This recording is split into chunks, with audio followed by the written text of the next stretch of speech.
beat Keith Thurman that's known for his power. That's what I'm saying. Keith Thurman is a middleweight fighting at welterweight. That's why I'm like, dog, his face looks so demolished at the end of the night. I'm like, why would somebody pay for this and put it on pay per view? Like Adrian Broner was like, man, ain't nobody buying that. Yeah, and not only that, Kev, and put it at $80 too. That's like Floyd Mayweather price. Exactly. Who gonna pay $80 to see Keith Thurman fight Barrios? Like you gonna get probably 3, 4 people to buy that. Only the stupid people will sit there and buy that. But they got. Hey Kev, they both came off losses. Keith hasn't fought in almost 2 years when Manny took his belt, and Yeah. Barrios coming off the loss and got knocked out. I'm like, are you kidding me? I'm paying $80 to see two guys that got beat. Oh, but don't forget, Leo Santa Cruz is on the undercard. Another guy that came off a loss. They got knocked out. Yeah, they both got knocked out by the same guy. Leo got knocked out by Gervonta, and Barrios got knocked out by Gervonta. Let's put them both as the main event and co-main event. Both guys that got knocked out. Yeah. And charge $80. Welcome to PBC. In charge of $80. PBC, baby. The best fighting the best. Man, now that Rodriguez fight on the zone was great. Yep. Bam Bam Rodriguez. Oh man, I was like, man, this was a great all the way to the 12th round. Yeah, and that's why, the zone said, okay, we gonna get this going. Hey, look, and even Agent Broner said that. Even Agent Broner said that's why people are even going over to the zone. Well, because I the zone, it's their regulations is different. Most of their fighters are in the UK, so they have a lot of access to fighters, and it's like more of a fight friendly area over there. Like boxing is live there. Like that's like one of their main sports. Here we got so much stuff with basketball and yeah. everything else that boxing is like whatever. They'll watch it if nothing else is on. Kev, you know what? I actually believe. Do you know what I think would really help PBC?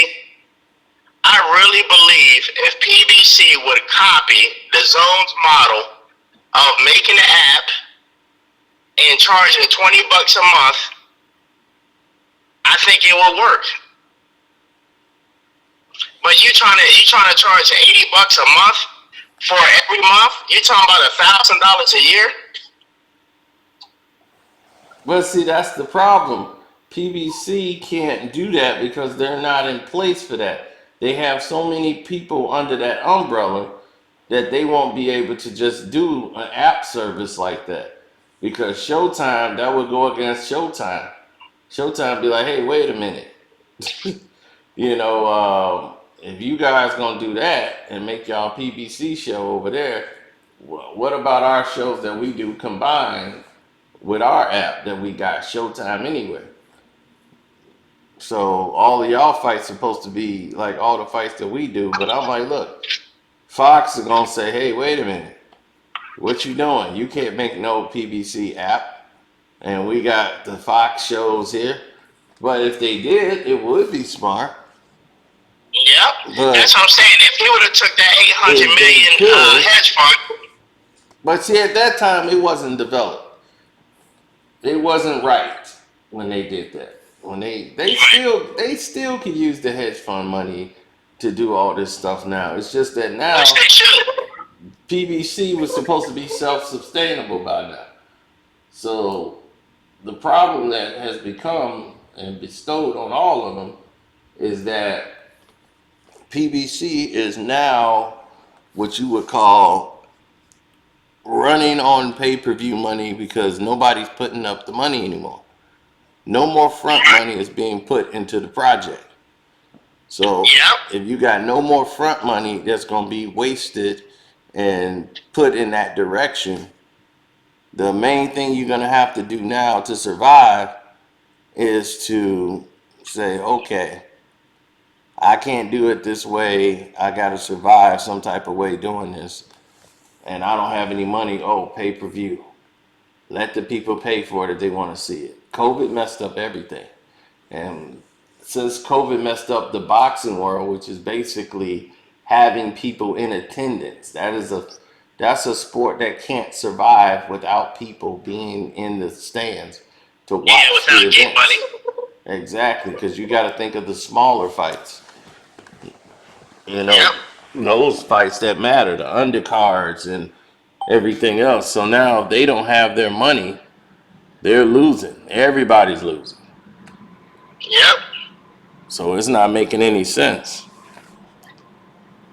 And at least Bob Arum was honest. Bob was like, hey, I just can't afford to keep paying Terrence Crawford. Like, we're losing money. And I was like, that's the difference between Bob Arum and Tim Smith and Al Heyman. They ain't gonna come out in public. Say, hey man, we're losing money with Arum. We're losing money with Gervonta. We're losing money with these fighters. They're not gonna come out and say it publicly. Well, see, here's the thing.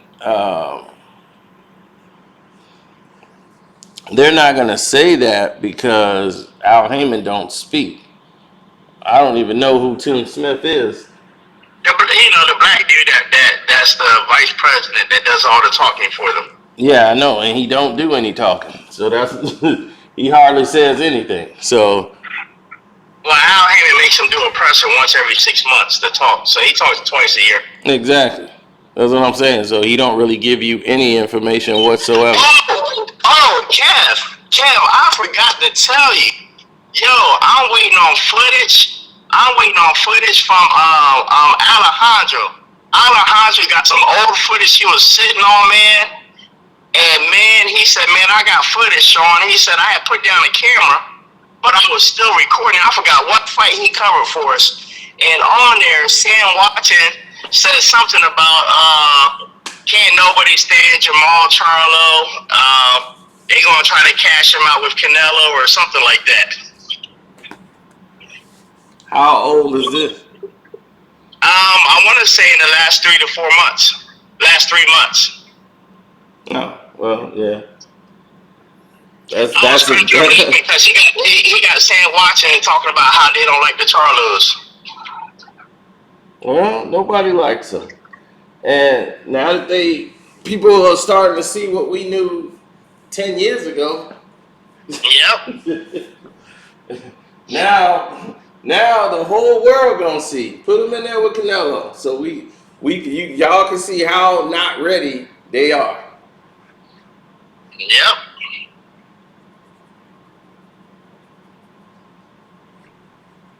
Oh man, this is something else. This boxing world. I saw Gabe Montoya still around. Great Montoya, is he? Yeah, I saw him on there with Joe Abib. He was doing a live stream. I'm like, what? This clown still around? Talking about why he stopped doing a show with what's his name? Steve Kim, wasn't it? Steve Kim, yeah, his guy. Well, I started getting all of his comments were racist and some of his stuff was offensive, and I didn't want to be a part of that. Oh my God, this guy's still a phony. All those years and he's still a phony. Yep.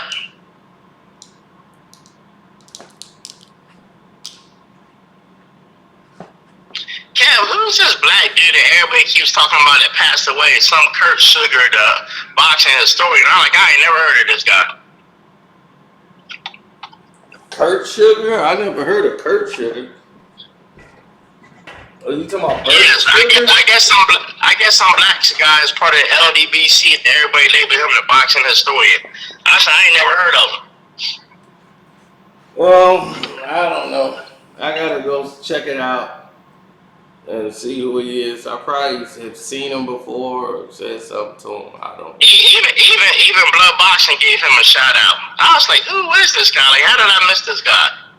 I don't know his real name, but I do remember the name, the boxing historian. So if that was him, then if he passed away, then yeah. But I do remember the name, the boxing historian. Yeah, I think he passed away like last week because everybody at LDBC made a video about it. I'm like, I don't know who he is, but he must be well respected amongst y'all. Yeah. So I can't wait till Canelo cashes out Charlo though. Oh yeah. But I want to see how this lawsuit gonna go without him with these ticket scams. Oh yeah. Now what was I think he had them buy all these tickets and the resale value wasn't Right, something they along were those supposed lines. to resell the tickets, and then the kickback on the money, he's supposed to get like so many millions of dollars. But they weren't selling the tickets. You know, like the tickets weren't getting sold, and they kept saying, well, we're going to roll this over to the Manny Pacquiao fight. So the Pacquiao fight, your money going to be rolled over into that. So his money didn't get rolled over in, and what he was supposed to, they kept changing everything kept changing. The verbiage, it's like, look, wait a minute. The next thing you know, he get $100,000. He's all, oh no, It went from how we go from 5 million to $100,000. So yeah, he found lawsuits. Yeah, Now, and then on top of that, like Broner saying, hey, they giving us 700,000 or 1 billion, they still owe us 700, 300,000. He's like Al Heyman ain't giving us all our money, and Kev, don't forget about the lawsuit with Jake Paul, Logan Paul, whichever one. They said Floyd and them didn't even pay him his money yet. oh, you talking about Logan Paul? Yeah, he said I still haven't got my money from the Mayweather fight. Well, He said he has not been paid, and they're going to be pressing a lawsuit soon if they don't get their money. well, see, it's looking bad over there. It's looking real shaky. But Al is moving all of his business over to Dubai.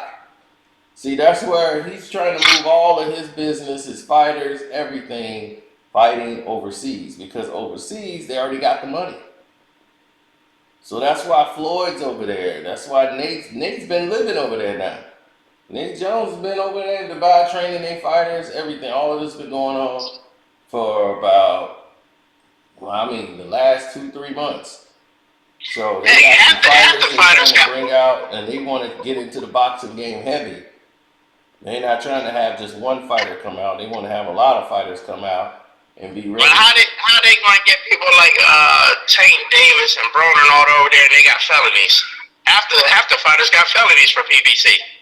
Man, they're in Dubai. That's different. They don't fall under the same laws and jurisdiction. You know, it's different. Okay, I thought Dubai was really strict about their visas, but okay. Right, if they get a visa to go over there to do a fight, you get a travel visa for an event. Like if you've been arrested for a major crime, like Mike Tyson had to get certain approvals when he went, but they got it, because it's a special event. So they come in there to do the event, period. Like an assault. Man, Kev, once those Dubai guys see they ain't making money off PBC fighters, they gonna get Al Heyman. I mean, because at the end of the day, boxing just isn't a lucrative business. Not like pro sports, the other pro sports. No, because one, it's been damaged beyond belief. Look at Jake Paul. I mean, look at what Jake Paul is able to do. He's the best promoter in boxing right now. Yeah, co-promoting, and he's getting Katie Taylor and Amanda Serrano $1 million plus. Yep. I said, I said, no promoter's ever done that. And Jake Paul's willing to do it. And I said, this is sad. You got a YouTuber coming on paying them more money. Exactly. You got a guy off YouTube that's making that happen. Now, if he can pull those strings and make that happen, what does that look like for the rest of the game? It just makes the game look obsolete. Yeah.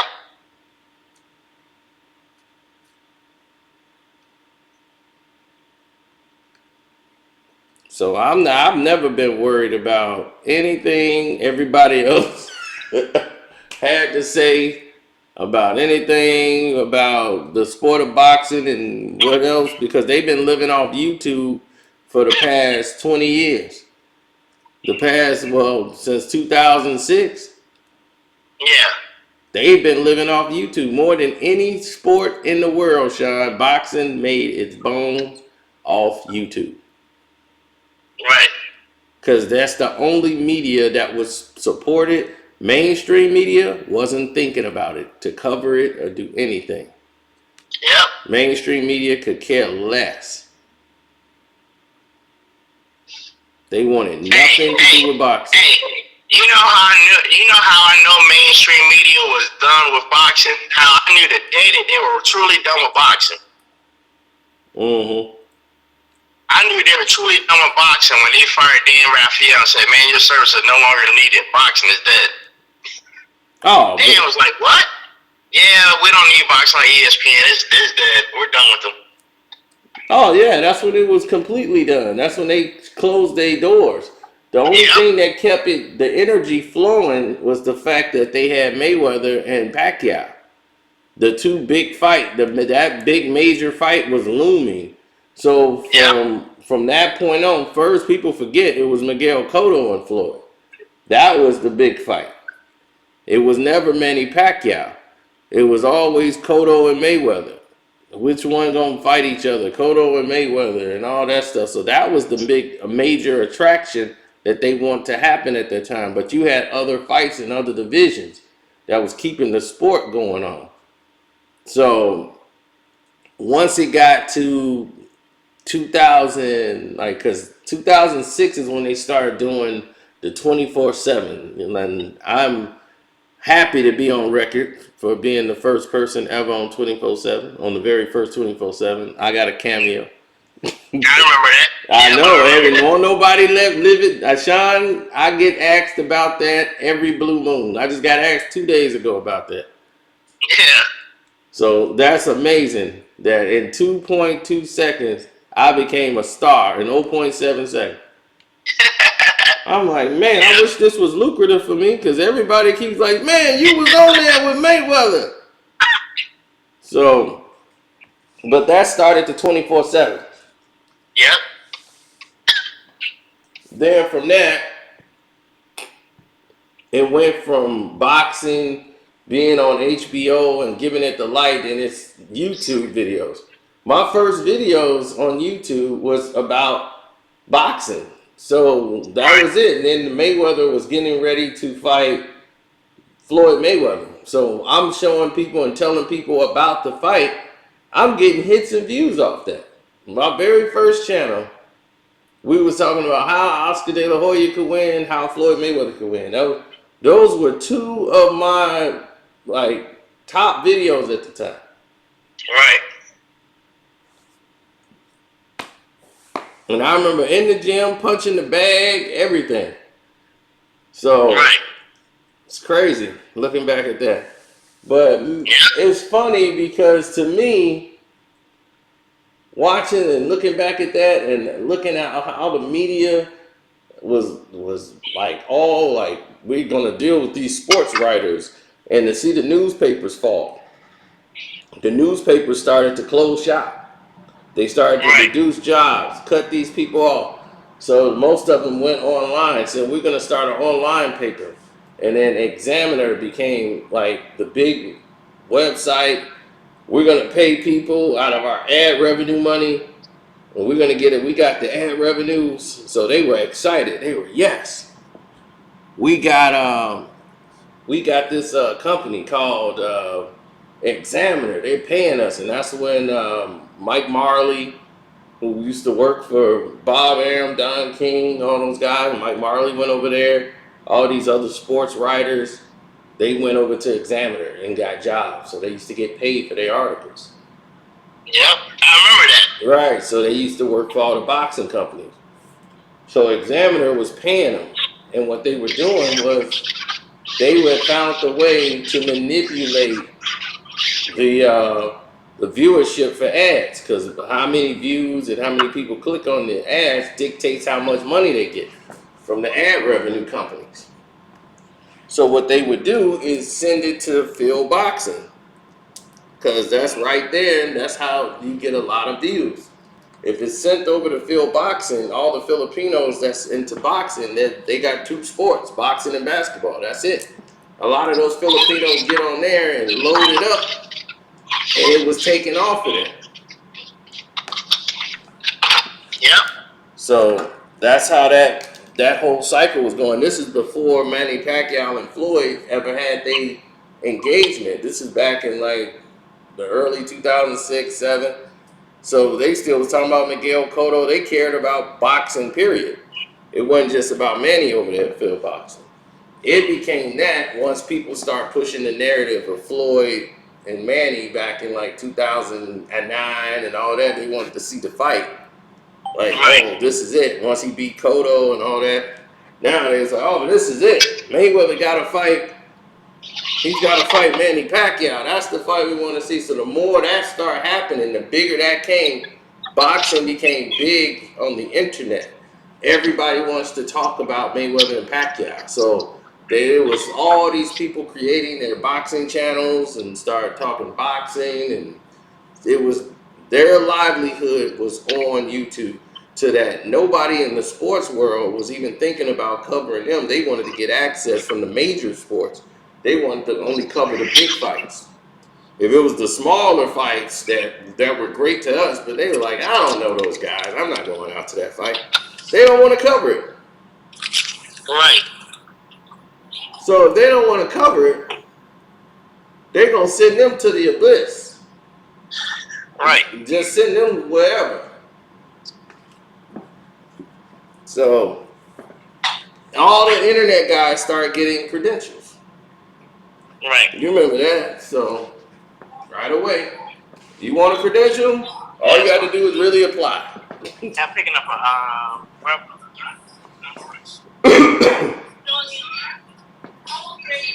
okay.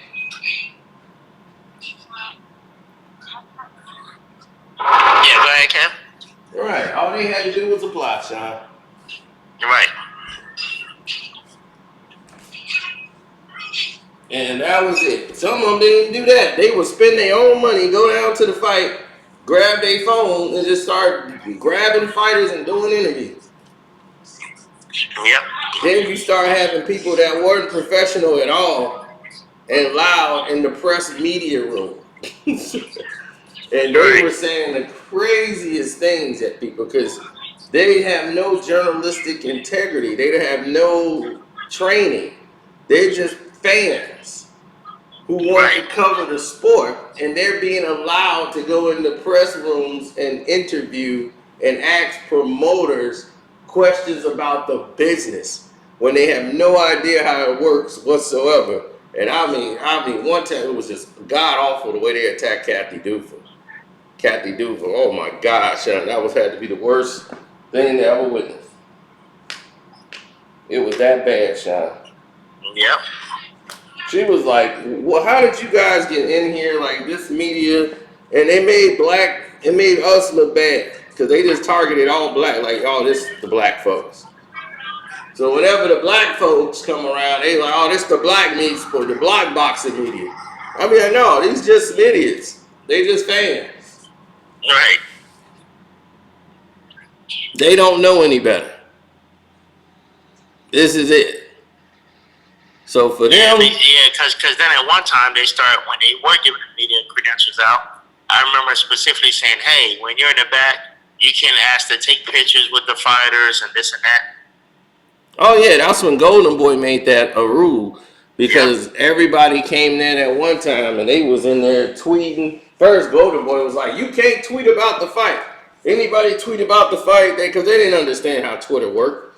So when Twitter came into play, he didn't know what he was doing, saying, dude, everybody's tweeting about the fight. That's how you get interest into the fight. That's actually helping.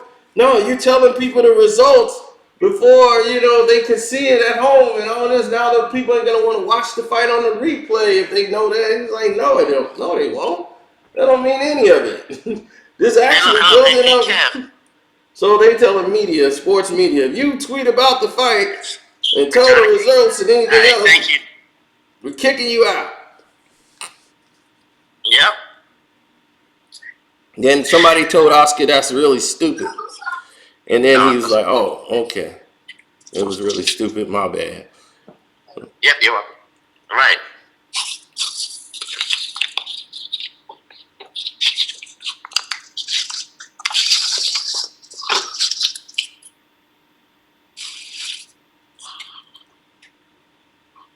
Oh yeah, Kev. Hold on one second. I'm switching to my back to my car.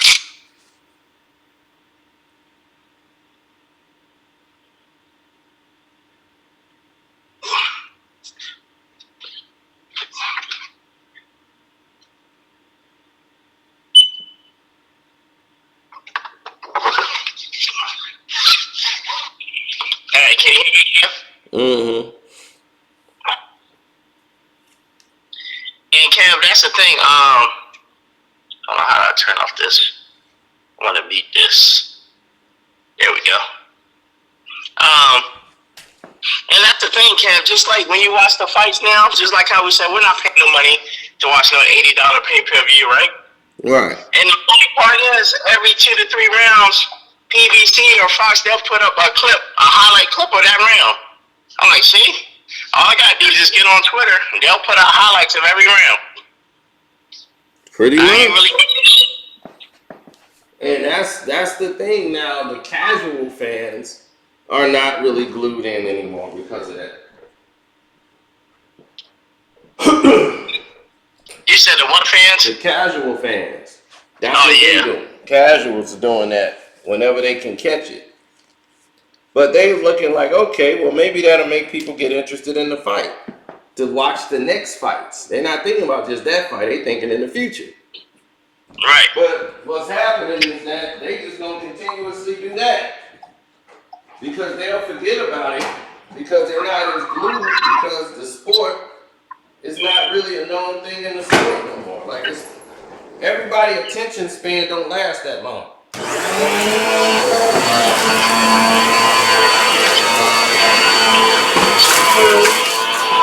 Man, what's that, man?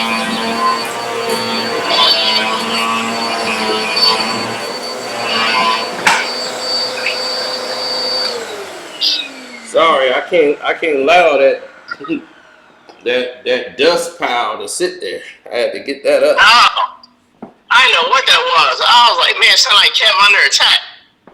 I said, Al Heyman sent his people all ready to get Kev. No, I had to get that dust pile up. I can't sit around a bunch of dust. Yeah, but yeah, the casual boxing fans, and Kev, this whole thing talking about, oh man, streamers, illegal streamers are killing the pay-per-view model. I'm like, do you know how long illegal streaming has been out? It's been going on. You act like this is something completely new. No, the oversaturation of pay-per-view is what's killing people. Right, they trying to make it sound like it was illegal streamers. If you're selling boxing fights for $80, you're messing up the pay-per-view market. You're giving people showcase fights for $80 a pop. Then the next month you're doing it again. And then the next month you're doing it again. You're gonna ruin the pay-per-view market so that when it's a real fight, people are gonna be like, well, we paying the same amount for this fight, for that fight? Now, out of what they've been doing, Ugas and Errol Spence, I'm cool with that being on pay-per-view. Because I'm like, Ugas actually beat Manny Pacquiao. So I'm like, he beat somebody of stature. Plus, he's somebody who took the shot. Yeah, but I'm cool with it being $49.99. I ain't cool with it being $80. I mean, I don't want to pay $80 for it either, but if you're going to make this $80, Keith Thurman versus Mario Barrios, that's what I mean by saying they messed up the market. Now, what if Al Heyman and them said, hey, because both of these are champions and this guy beat Manny Pacquiao, the pay-per-view will be $100. Oh, well, I won't be watching it, but I'm quite sure somebody... Yeah, not no $100. No, I'm not paying $100 for that. But I have no problem with it being on pay-per-view, but you got to keep it reasonable.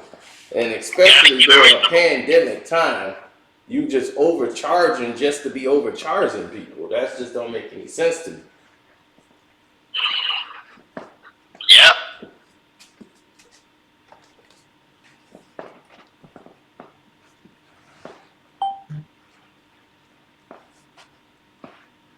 So, well, let me go in here and finish cleaning up because now I done got started. I want to get this done. All right. Well, I'll hit you up later. All right. All right. Peace. All right, peace.